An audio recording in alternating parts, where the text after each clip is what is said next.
Chapter 11, A Typing Machine. By mid-semester, my typing speed had improved, but not my accuracy. The teacher gave us weekly typing quizzes. He projected words that flashed on a screen as fast as a blink of an eye, and we had to type them just as fast. I managed to keep up, but when he moved on to short, complete sentences, I kept making mistakes. To get an A in this course, I had to type 55 words a minute with no errors.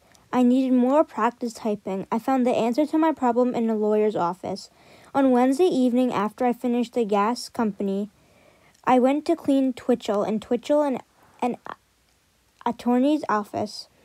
It was a long one-story building with several offices located a few blocks from Main Street. The building had a wall-to-wall carpeting, dark wood paneling, and shelves full of thick, leather-bound books.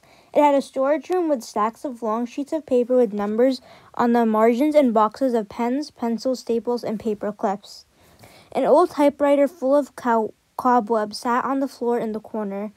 I picked it up, placed it on top of a cabinet, and dusted it.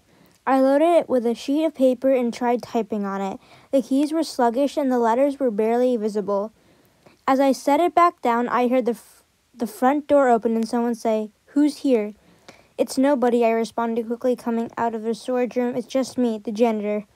"Hi," he said. "I'm Bob Twitchell. Mike Neville told me about you. I didn't expect you to be so young." "Glad to meet you, sir," I responded. "My name is Francisco." "Good to meet you," he said. I'll be here only a few minutes." He went into his office and left the door open. I passed by and glanced in. He was talking on the phone.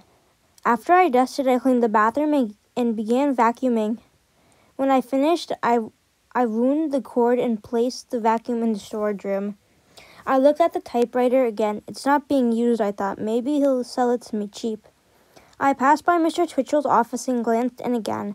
His eyes caught mine. I stood in front of the door, feeling nervous. "What is it?" he asked, putting down his pen. "The old typewriter," I asked. "The one in the storage room." "Oh, that old clunker? I've been meaning to get rid of it," he said. "Why do you ask?" "Well, would you sell it to me?" I asked, feeling more at ease. "Sell it? You can have it," he responded, chuckling. I was going to throw it away. "Thank you," I said excitedly. Then I remembered Papa telling us to avoid owning anybody anything, including favors. "I'd rather buy it from you," I added. "Let's take a look at it," he said, looking a bit puzzled. I brought it out from the storage room and placed it on his desk. He examined it. "It needs a new ribbon." "Yes, I know," I said. He gave me a surprised look, smiled, and said, "I'll tell you what. Get a new ribbon from the storage room and give me a few bucks." "Thank you. I don't have the money with me, but I'll bring it to you by the end of the month." "Whenever you can, no hurry." I took the typewriter home and practiced on the kitchen table every night after work. My younger brothers and sister complained about the noise because they could not sleep.